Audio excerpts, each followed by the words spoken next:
suppose I'd started with a leather addiction. I think I've probably spent 12 or 15,000. Hello and welcome back to Indie Bites, the podcast where I bring you stories of fellow indie hackers in 15 minutes or less. Today I'm joined by Jared Maddern, the founder of Beamhouse Leather, a leather supply business that has grown to 45k in sales in the past 2 years. Some of you might know I run a handmade leather wallet business on the side called Whitstable Craft Co. So this is a little look into the other part of my life. Now, although Jared doesn't run an indie SaaS, I wanted to bring a slightly different perspective of being an indie entrepreneur. We discussed how building a business in a growing market and applying the selling pickaxes to the gold miners strategy has led to his growth, what it's like working with physical goods, and why he put £10,000 of his own money to take the business to the next level. If you're watching Indie Bites on YouTube, you can see I'm wearing one of the coolest t-shirts. It's from one of the best companies supporting indie businesses around, Ahrefs, who are kindly sponsoring this episode of Indie Bites. Now, you savvy indie hacker know that SEO is one of the best ways to drive organic traffic to your project, but you're not too sure where to start. After this episode, I want you to try something for me, completely free. Head to ahrefs.com/webmastertools and try it out. That's ahrefs.com. You'll see which keywords your pages are ranking for, understand how Google sees your content, and discover how making changes can blow up your traffic, which I know you want. I've popped a link in the show notes for you too. Now, let's get into this episode with my leatherman, Jared Maddern.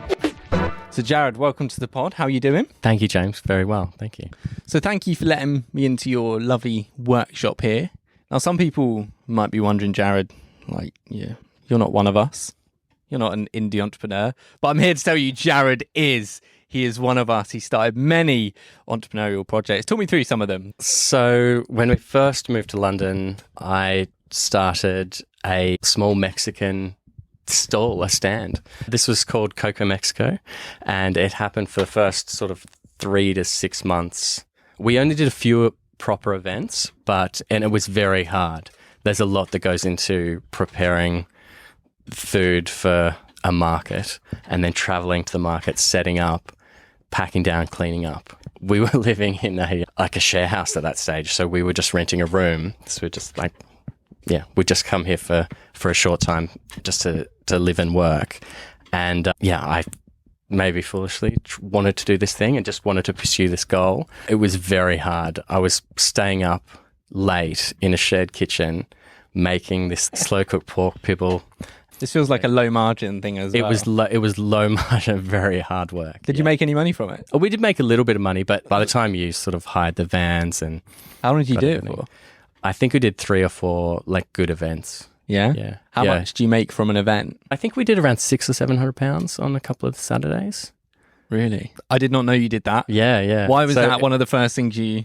I always like business. I like making things and finding an opportunity, and I'd just seen some really nice Mexican restaurants open up in Melbourne, and they were sort of like this quick, fresh concept, just this small takeaway, casual eat-in place, and so I was trying to replicate sort of that here. Okay, so taco truck, didn't expect that. What else has there been between that and other things you tried and Beamhouse? So obviously the way into Beamhouse was through leather craft, so I started making belts and wallets for myself and some friends. But I never sort of pursued that really too much commercially. Okay, so this is interesting. You say you started crafting in 2015.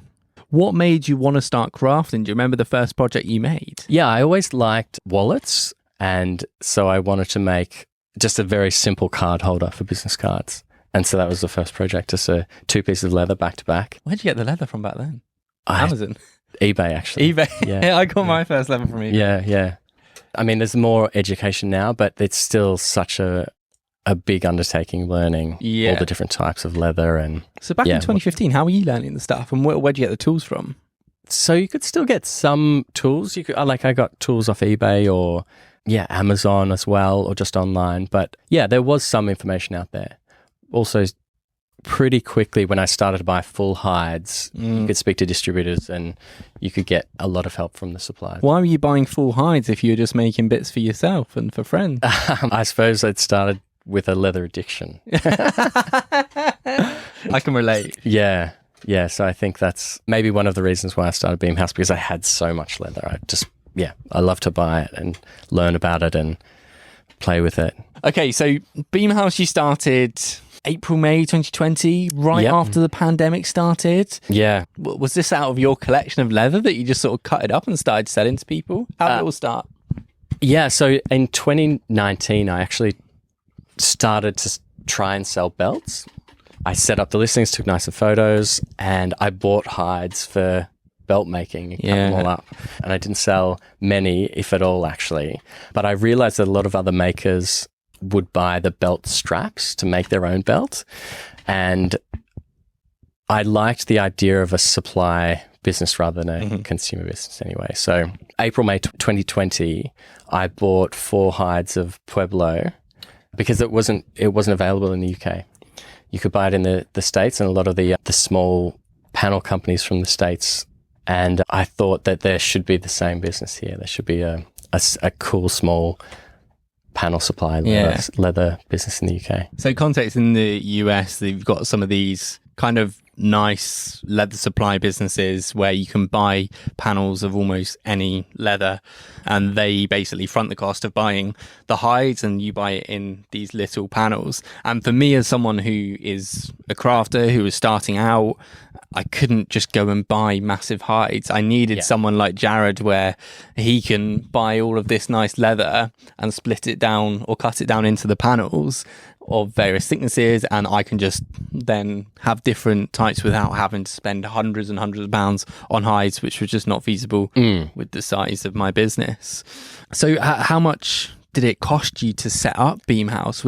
Did you have like 4 hides? Yeah, so there's big distributors in the UK that will sell you a full hide. And so I worked with them. I still work with them. And I think it cost about 600 to start pounds. That's all right. Which is not too bad officially. And then I also listed leather that I had from previous projects or left over. So it's a very scrappy start because I just started with sort of what I had. But it was good quality leathers like the Botero leather and wax leather and nice Italian leathers. When you started the pandemic time, did you start it because you had a bit more time as well? And do you think the time that we all had when we were at home picking up new hobbies sort of helped Beamhouse with a little bit of a kick to start? Yeah, I think so. This last year's been a little bit quiet since everyone's gone back to work in more capacity and has less free time going out again. But yeah, definitely the success of Beamhouse was the result of a lot of people staying home, more disposable income, and wanting to take up a hobby, a craft.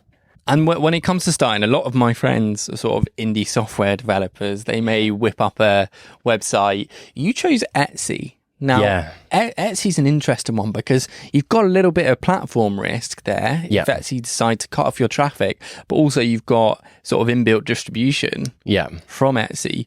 Why did you go down that route and not whipping up a Shopify store like I did? So it was very quick to start on Etsy. It's very easy. You just have to make a listing. A lot of the traffic was already there. And there were already some competitors, like you said, that were selling on eBay and through their own store. So I thought that was pretty open space. And do you think starting on Etsy helped with discovery, people finding the leather? Because those other sellers were on Etsy, right? There wasn't many other leather sellers on Etsy when I started, no. So, I would have been one of the first, definitely. So how has it grown since then? What sort of things have you done? And can you sort of give an idea of the scale Beamhouse is at now, like the amount of sales you get, maybe average order value, how you've...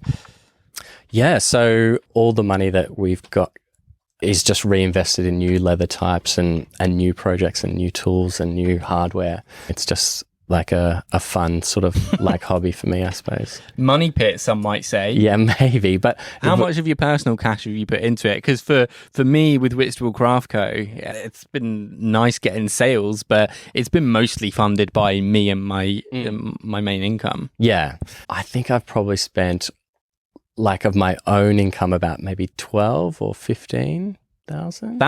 Yeah, with all the tools and the machine and this. We'll get onto that in a sec. So, like, how big is Beamhouse now? And sort of, was it hockey stick growth like that and sort of plateaued? Yeah, it sort of plateaued in this last year. Yeah. So it's about 45,000 in sales. Okay. And you do like 30 or so sales a week? Yeah, 30 to about 30 to 40 orders. And how hard is that to predict? It's definitely the second half of the year is a little bit bigger than the first half. And but like I've said, I haven't had many costs. Like we've got the rent of this place, but apart from that, like any spare money when it builds up, we just replenish the stock or invest in a new line or something like that. And have you got any help doing this? Is it just you? You're like, you've got your full-time thing. Yeah. You've got 2 young ones and a brand new one, wife. Yeah. So how are you sort of managed? Yeah. So I suppose I'm sort of now at the limit of how much you can be stretched to do it. We do have some help. I've got a friend that comes in and does some of the orders in a sort of ad hoc basis, but you can only go to so many directions. Like, so marketing, we don't really do any marketing actually, which we're very fortunate about. And I know that's not ideal, but yeah, it's just been ticking along as a nice side business that I haven't had to worry about that.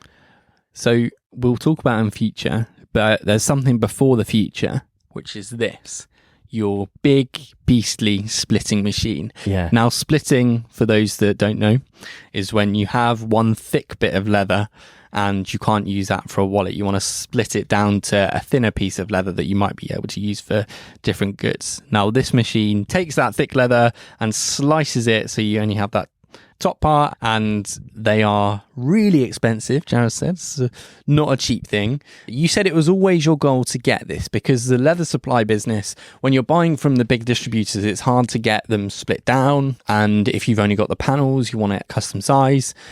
It's so good having someone who can split it down. When I had all my Christmas orders come in for Whitstable Craft Co, I messaged Jared in a panic saying, Jared, I've got orders. I've got no way of getting this leather before Christmas, but I do have this thick stuff. Can you split it down for me? So I came there and he did it for me. Yeah. And that is the benefit of having it. So you say it was your goal to get this. Yeah. And you sort of skipped ahead because you really wanted it and you thought it was the next step for the business. What made you make the decision to buy it? So I think as a maker, I always wanted to have the option of split leather as well.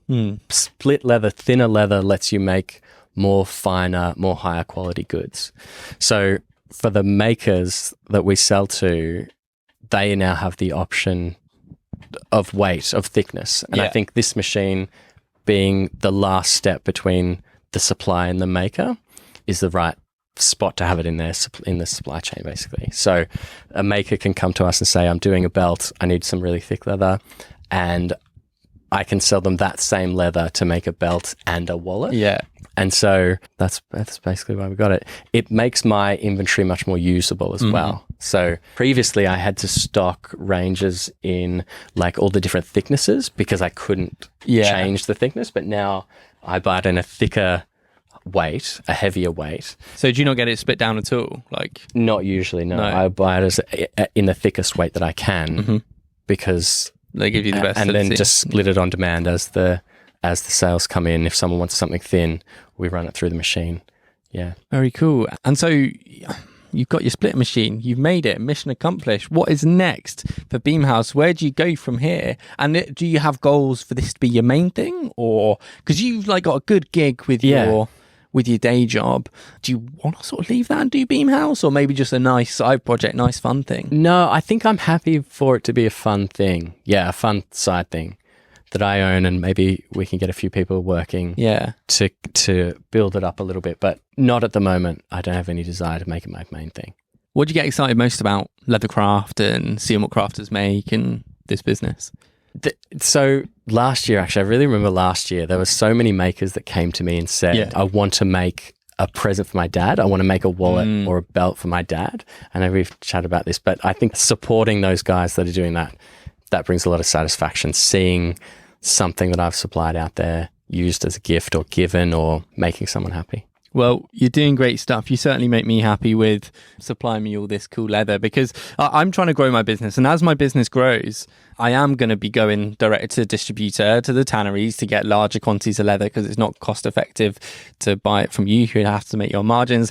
However, I'm very grateful for your support, like when I was getting up and running, and also all this stuff that I'm not going to buy hides for, that I just want to test out when I come here and raid your shop and get different different types of leather, and you're super knowledgeable. Jared knows way more about leather than me, and I find myself wowed with anytime I've got a leather question, message Jared, he's got an answer. Yeah, that's interesting. We do really sit in that beginner category. Mm-hmm. So someone who just wants to start out, you mentioned distributors, you can go and buy a lot more leather a lot cheaper than you get from us. But if you're just starting out, you don't know what you need, I think we're a good entry into leather craft. So yeah, doubling down on that for 2023 actually is a nice goal as well. Jared, you've been a great guest. You are a listener, so you know that this ends with 3 recommendations: a book, a podcast, and an indie hacker or entrepreneur. Yeah, so the book, I'm going to say, I think, How to Win Friends and Influence People. Yeah. Have you read that? Yeah. And then podcast, really, you gave me the recommendation of My First Million the other day. So good. I've been listening to that only the last 3 days. Yeah, so those guys they're so really interesting. And then entrepreneur, or someone that inspires me. So a lot of the customers are actually their own entrepreneurs, because these guys, like you, are starting a little business or not necessarily doing it for a hobby. So I would say, just shout them all out. Give me one. You Chris? Guys. Chris from Oroman? Oh, yeah, Chris from Oroman Leather. Yeah, he's done really well, actually. Cool. Jared, thank you very much for being on Indie Bites. Great. No, thank you. Thanks for having me. Thank you for listening to this episode of Indie Bites. Don't forget to go and visit today's sponsor, Ahrefs, the best tool for growing your business using SEO. But before I go, I've got 3 more things I think you could be interested in. First is my new podcast with Dagobert Renouf called This Indie Life. Second is extended ad-free episodes of Indie Bites with the membership. And third, if you're bloody excited about leather wallets after listening to this episode and want to purchase one of your own, you can do at whitstablecraftco.com. All links are in the show notes. That's all from me. See you next week.